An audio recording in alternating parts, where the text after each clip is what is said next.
pamiętajcie, nie dajcie się tutaj naciągnąć, oszukać. Hello!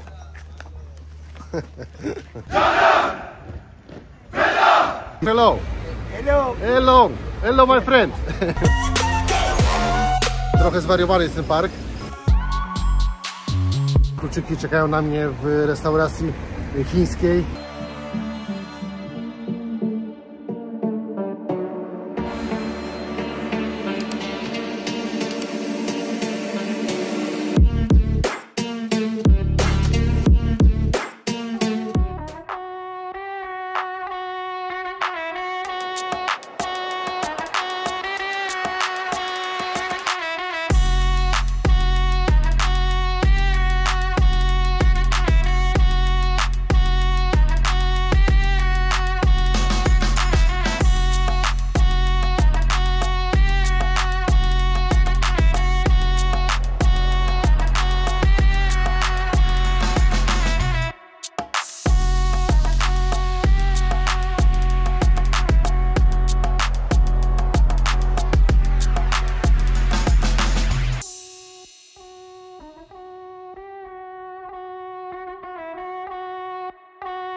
Znajduję się w tej chwili na plaży Golden Beach. Jest to jedna z najdzikszych chyba i najładniejszych plaż na Cyprze Północnym i chyba najdalej wysunięta, jeśli chodzi o plażę na Cyprze Północnym plaża. Zobaczcie, jaka piękna. Praktycznie dookoła nie ma nikogo. Tylko jak jechałem przez ten deep Karpaz, przez takie miasteczko, w którym i meczet stoi, obok stoi kościół katolicki, więc fajnie jakoś tutaj się te religie uzupełniają. A generalnie powiem Wam, że jest to miasto, gdzie żyją i muzułmanie, i prawosławni, i katolicy, i żyją zgodnie. I też są to ludzie, część pochodzenia greckiego, część pochodzenia tureckiego, więc no, to miasto jest przykładem, żywym przykładem, że da się wspólnie żyć i każdy może wyznawać taką religię jak chce, może mieć różne pochodzenie, a jednak można się dogadać, można żyć razem. Jest to dobry przykład na to, żeby udowodnić, że Cypr Północny i Cypr Południowy może mieć zlikwidowaną granicę i mogą żyć razem, mogą tworzyć jedno wielkie społeczeństwo, które nie jest podzielone. Powiem Wam jako ciekawostkę, bo nie wiem, czy jeszcze mówiłem, ale na Cyprze jest takie fajne prawo, że od morza te 7 metrów w głąb lądu, czyli plaża generalnie, jest dla każdego dostępna, dla każdego darmowa. Pamiętajcie, nie dajcie się tutaj naciągnąć, oszukać.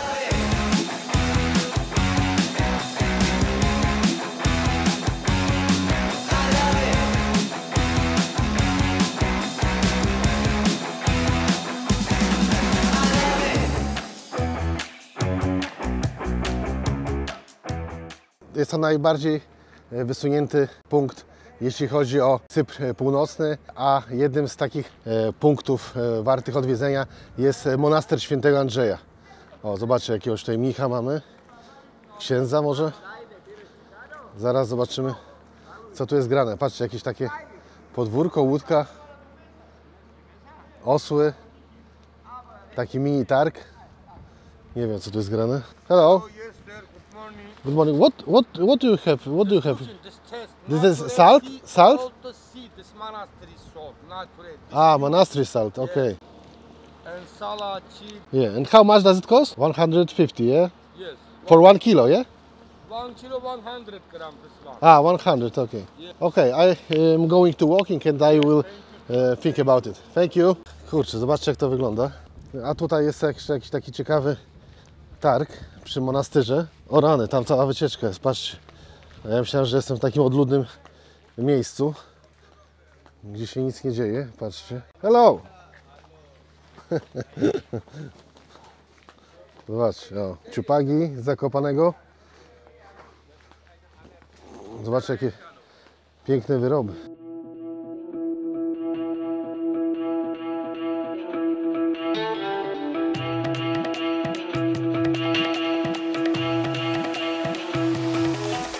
biznes się kręci. Widzę, że tutaj niech pokpili, jeśli chodzi o sytuację marketingową, nie pokpili sprawy. Szef sprawdza, czy wszystko gra na targu. Dostałem pozwolenie tutaj na nagrywanie.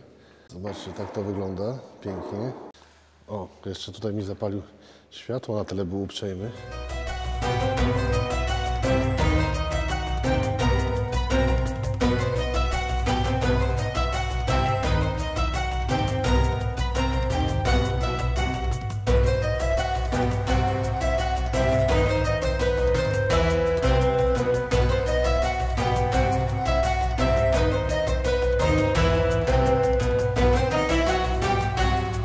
Tam w oddali, gdzie nie dojechałem, jest Zaferbunu, czyli taki ostatni punkt na półwyspie Karpaz i stamtąd generalnie już widać przy dobrej pogodzie Syrię. Nie dojechałem tam, dlatego że droga jest trochę kamienisto, wyboista, a nie chciałem uszkodzić opony, nie miałem samochodu 4x4, miałem tą swoją Toyotkę Yaris, więc nie chciałem ryzykować na sam koniec, żeby tracić oponę, bo stąd to już na pewno by mnie nikt szybko nie znalazł i nie wyciągnął. Żegnam się już powoli z półwyspem Karpaz. Wcale nie żałuję tego czasu, który poświęciłem na dojazd z Kyreni. Spotkałem jaszczurki, świnki, węże i zdziczałego osła, który chyba się cieszył, znaczy na pewno się cieszył, tylko że jak zaparkowałem samochód i chciałem nagrać Wam ten Zaferbunu, który jest za mną, ten ostatni punkt na mapie Cypru, no to jak zaczął lecieć jak oszalały, to nie wiedziałem, czy on chce mnie staranować, czy tak się cieszy, czy w ogóle wyhamuje, jak takim rozpędem leci. Wolałem wsiąść i uciec, zrobić kółko. Jak się trochę uspokoił, to otworzyłem szybę i tradycyjnie wjechał mi ze swoją japą tutaj przez okno. No, pogłaskałem go, jedzenia się nie doczekał, bo akurat nic nie miałem za bardzo co mu dać. No i co, zobaczył, że nie ma nic do jedzenia, kichnął, opluł mnie i poleciał dalej. Ale jak teraz kawałek odjechałem tutaj z boku, obok tej plaży, to powiem Wam, że chyba jakąś następną ofiarę dopadł, bo słyszałem jego te ryczenie. To jest tak głośny odgłos, że ja go słyszę z kilkuset metrów. Powiem Wam, że jest spokój. Chciałem wsiadać już do fury tutaj z tyłu, ale tu jest taki vibe, taki spokój, że nie trzeba pić melisy i innych ziół uspokajających, bo wystarczy, że tu się spojrzy na to morze i spojrzy się na tą naturę dookoła. Działa kojąco. No nic. Coś kiedyś się zaczyna, coś kiedyś się kończy. Lecę do Kyreni.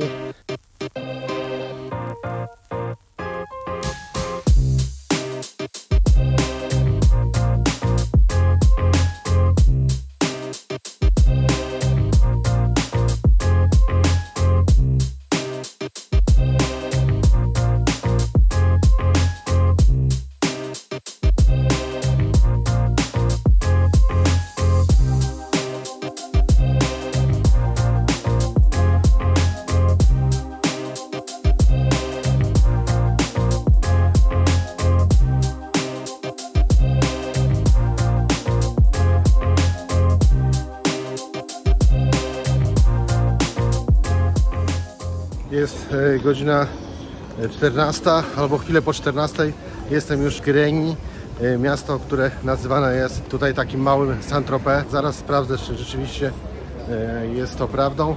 Jest bardzo tłoczno, bardzo dużo restauracji, sklepów, pewnie większość to podróbki.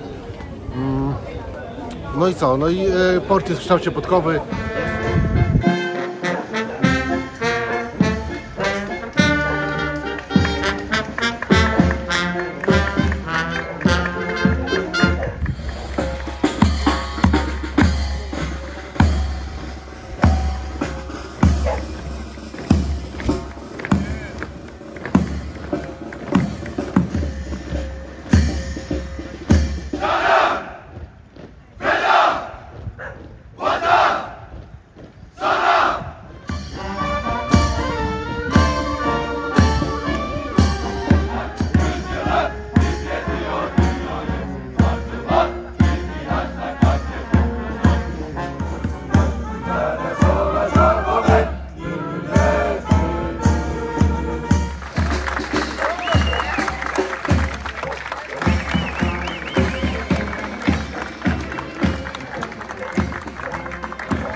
Powiem Wam, że tak niby w tej Turcji północnej trochę taniej, ale w tej knajpie tutaj właśnie Helim Bar and Restaurant za 2 dania, taki makaron z jakimś kurczakiem, z pieczarkami, za zupę, piwo, 2 kawy, co tam było jeszcze, jakiś taki shake, i serek, jeszcze był taki halloumi.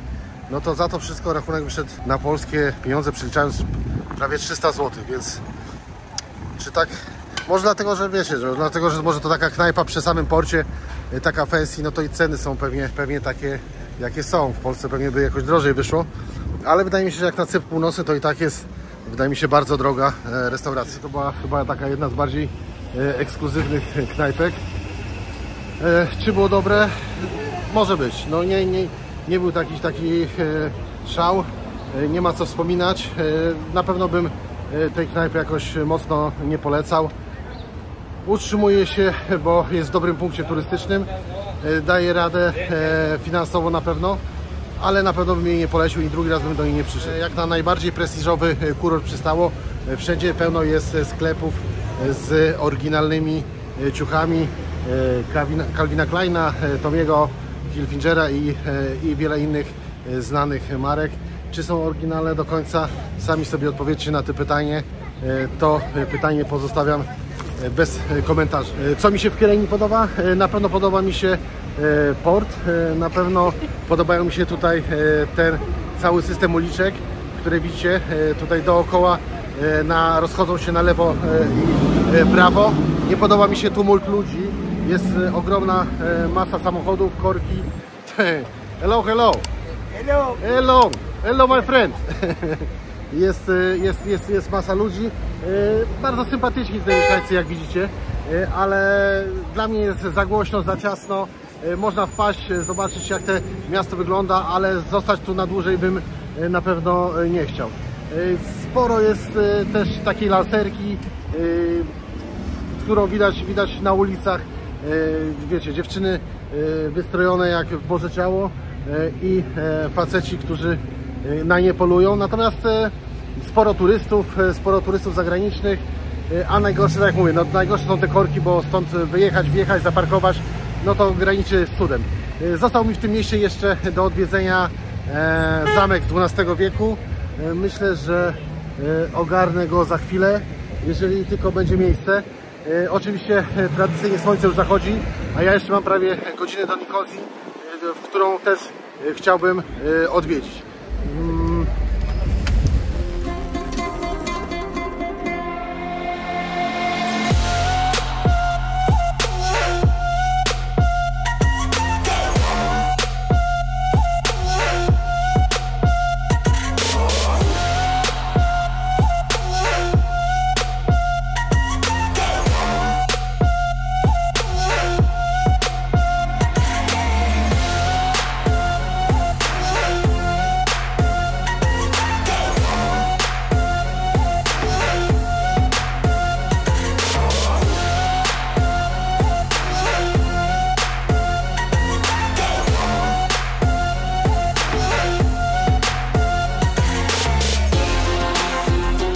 Zamek w Kyreni odwiedzony, teraz udaję się do Nikozji.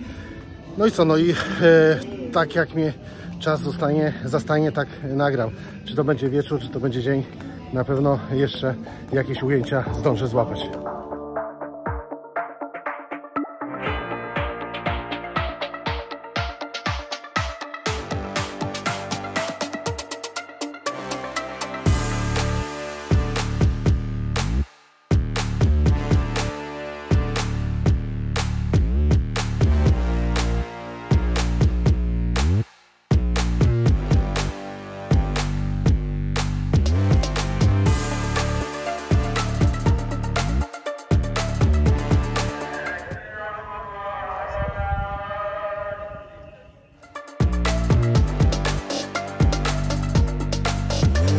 Buyuk Han.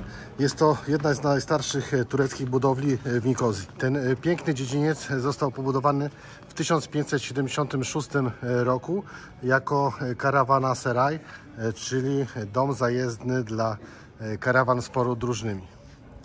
Tutaj właśnie podróżni mogli odpocząć po długiej podróży, schronić się przed słońcem, a także przechowywać swoje towary. W 1878 roku pod panowaniem brytyjskim Buyuk Khan pełni funkcję więzienia aż do 1903 roku. Następnie od 1903 roku do 1947 roku ponownie pełnił funkcję jako zajazd, a także był schronieniem dla ludzi ubogich. Konstrukcja tej budowli jest mega ciekawa, zaraz Wam pokażę.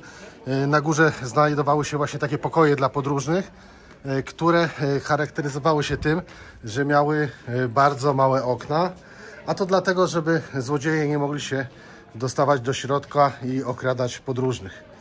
O, teraz tutaj widzę, że jakieś magnesy, nie magnesy, cuda na kiju. Zobaczymy zaraz dalej, czy będą te pokoje.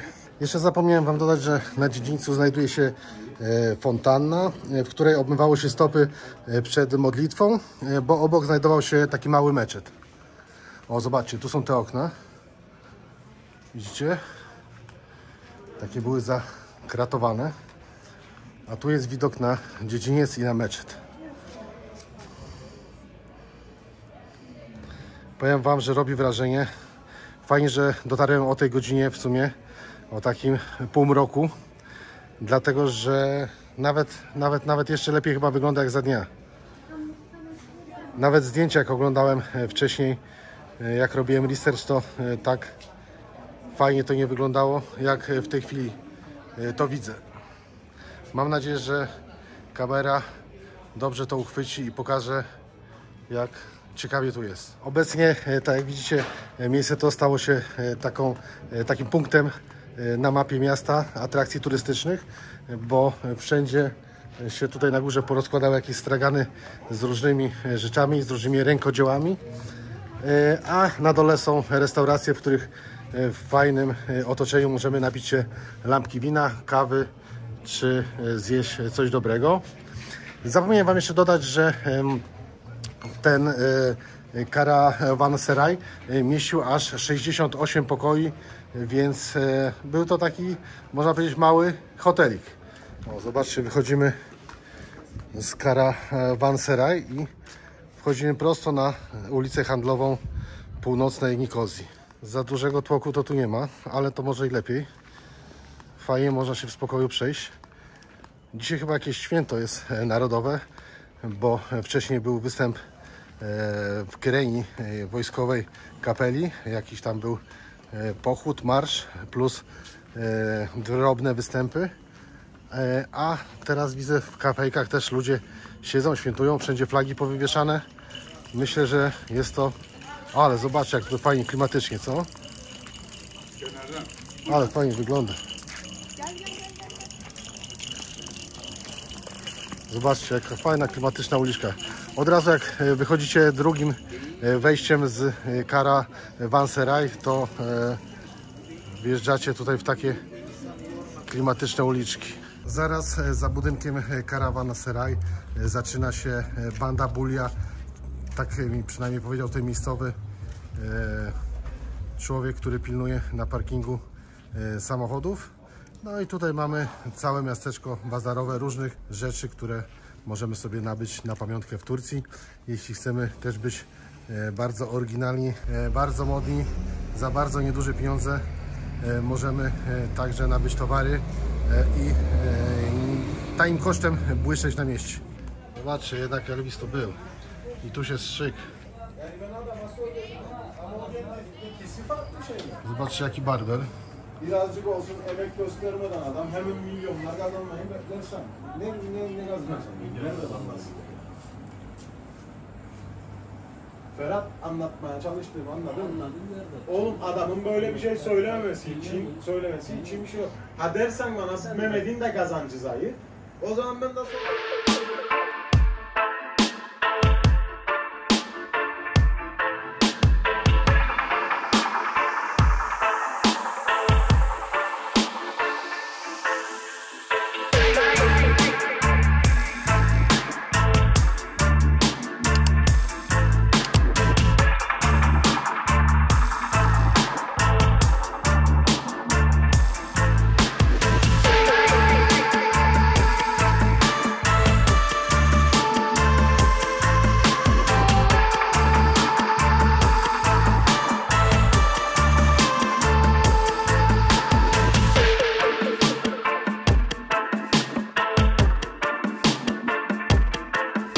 przejście graniczne piesze Ledra Street. Ulica Ledra jest to główna ulica handlowa w centrum Nikozji i głównym jej ostatnim elementem, że tak powiem, etapem tej ulicy jest przejście graniczne pomiędzy Cyprem Północnym a Południowym, przejście graniczne piesze oczywiście. Jako ciekawostkę Wam powiem, że ulica Ledra była często nazywana morderczą milą, ponieważ w latach 1955-1959 było tutaj dokonane masę zamachów na ważnych oficjalach brytyjskich, a także na żołnierzach brytyjskich, którzy w tym czasie tutaj stacjonowali. O, zobaczcie, do jakiego miejsca my dochodzimy. Dalej już przejść nie można, jest jakaś strefa wojskowa. Żołnierz naklejony. Flaga Cypru Północnego. Zobaczcie, co tu jest napisane.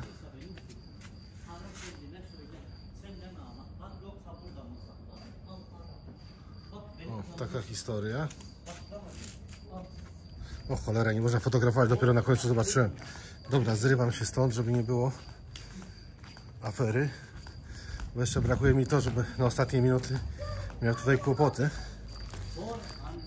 Co wam jeszcze mogę powiedzieć o tej ulicy? Od 2008 roku na tej ulicy znajduje się także właśnie te przejście graniczne, o którym Wam mówiłem. Otwarcie tego przejścia dokonało się w kwietniu 2008 roku i stało się bardzo symbolicznym, takim wiecie, momentem w historii społeczności cypryjskiej.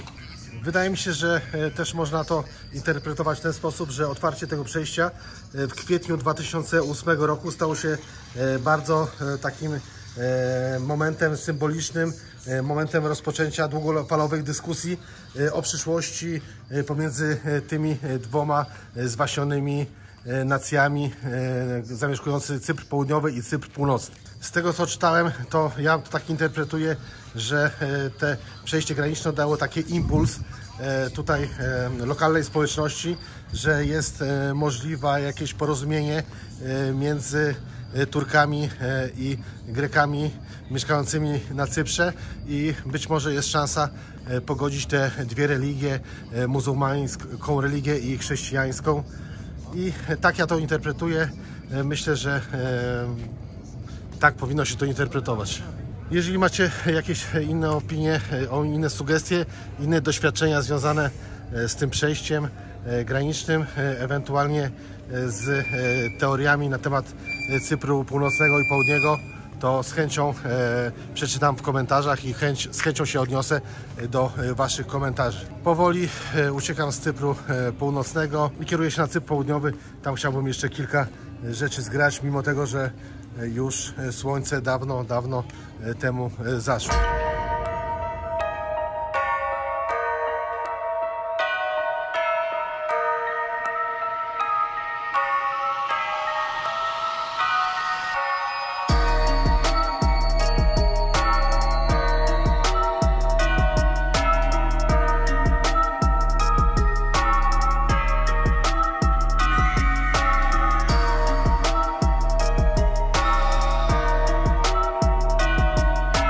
Dalej widzicie ten samochód. Zacząłem nagrywać coś tutaj przy tym więzieniu i trochę się zaciekawili, że przejechałem tak dookoła więzienia, wyszedłem i coś kombinuję i podjechali się, zapytali, co ja tu robię, a ja im powiedziałem, że oglądałem na Netflixie ten film z najcięższe więzienia świata. Będąc w tym kraju, chciałem po prostu zobaczyć, jak wygląda to więzienie z serialu Netflix. Powiem Wam tak, na początku ta strażniczka podjechała do mnie, zapytała się, co ja tu robię. Ja jej wytłumaczyłem, że oglądałem serial Netflix i chciałem zobaczyć to więzienie, tak jak Wam wcześniej mówiłem. No i ona powiedziała, dobra, no ja zapytałem się, czy mogę nagrywać, ona powiedziała, że czy mogę nagrywać więzienie, powiedziała, że w sumie mogę, ale z dalszego dystansu. Ja mówię, dobra, to idę się przejdę tam kawałek dalej, żeby tutaj jakoś za bardzo nie rzucać się w oczy i nie stwarzać problemu. Po czym pojechała, ja zacząłem nagrywać, mówić coś o tym więzieniu.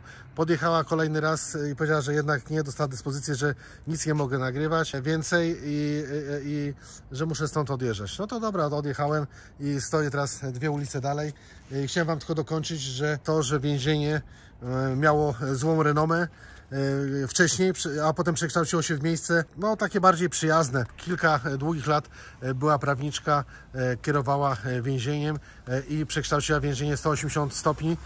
Wcześniej, gdzie w ciągu roku się kilka czy kilkanaście osób się wieszało, w tym momencie doprowadziła do takiej sytuacji przez te kilka lat, że więzienie było przyjazne, takie bardziej uczłowieczone dla więźniów i problemy się skończyły się wieszania. To wszystko możecie zobaczyć w świetnym serialu Netflix, jak przeżyć w najcięższych więzieniach świata. Prowadzi to Robert Rowe, też świetny gość, świetny dziennikarz, a kiedyś były więzień, został skazany na dożywocie i 12 lat mu zajęło udowodnienie, że jest niewinnym. Po tej odsiadce nie dostał pewnie żadnego odszkodowania, ale postanowił, że będzie robił taki program i będzie starał się tutaj pokazać w najcięższe więzienia świata i dzielić się swoim doświadczeniem. Nie chcę Wam spoilerować tego serialu, ale powiem Wam 3 rzeczy, które mnie tak dosyć mocno zszokowały. Po pierwsze, fontanna w kształcie fortepianu, która wygrywa melodię na środku dziedzińca. Do tego taki cały kompleks sportowy, są boiska do siatkówki, do koszykówki, do piłki nożnej, a zwieńczeniem wszystkiego jest sala teatralna i sala do bingo, gdzie można wygrać sobie jakąś dodatkową pościel, czy jakieś tam przybory kuchenne niezbędne dla więźnia. Dodatkowo w więzieniu są prowadzone, powiem Wam, takie zajęcia doszkalające, jeśli chodzi o języki obce, a także takie zajęcia, które przyuczają do zawodu, że jak wiecie, po wyjściu z więzienia będzie mógł się zająć jakąś normalną pracą i nie wróci już na tą ścieżkę kryminalną. Wiecie, więzień powinien wyjść jakiś naprawiony, a nie zdemoralizowany i jeszcze gorszy niż w tym dniu, którym dostał się do więzienia. Wszystko trzeba jakoś wybalansować i wydaje mi się, że to mądrzy ludzie powinni rządzić takimi instytucjami jak więzienie.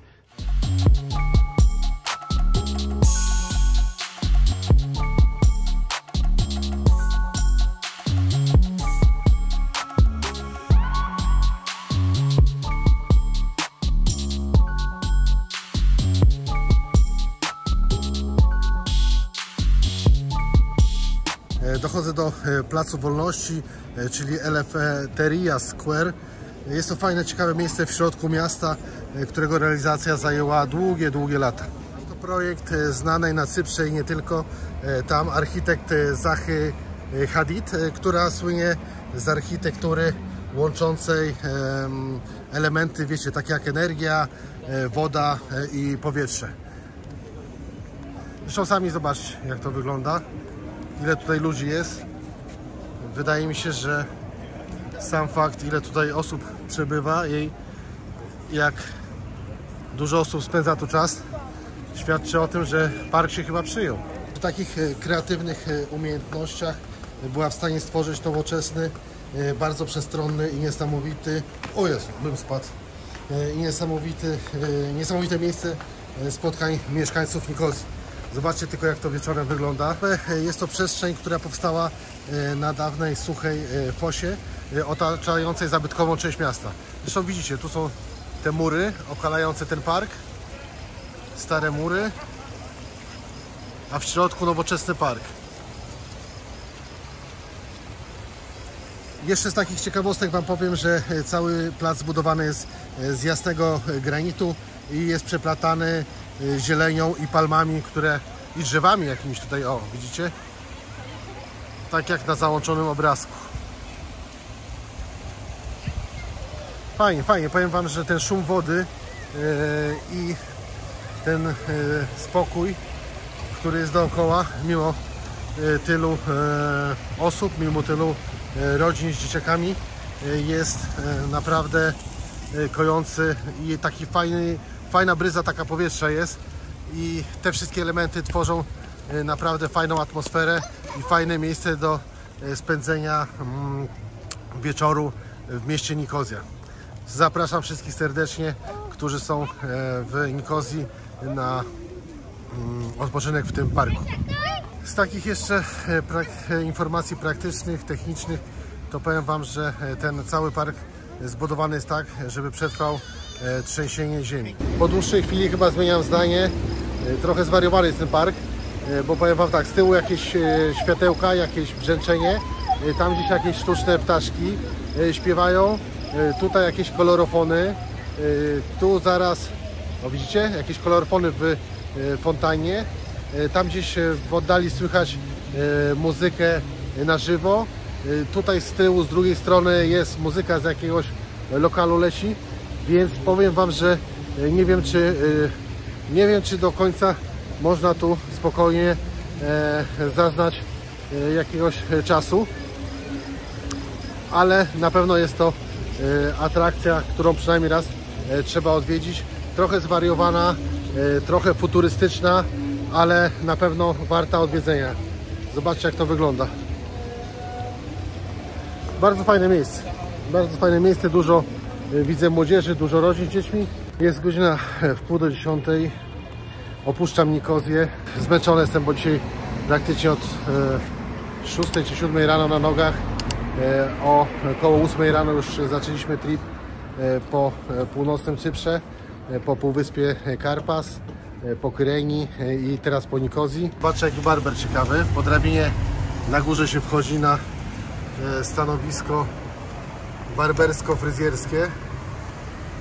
Co to ludzie nie wymyślą, żeby przyciągnąć uwagę? Wygląda fajnie, dość mocno jakoś tak futurystycznie, pasuje do parku i do otoczenia, które tutaj jest dookoła. Teraz udaję się w drogę, mam do przejechania nie pamiętam ile kilometrów, ale to jest jakieś 2 godziny trasy do Pafos.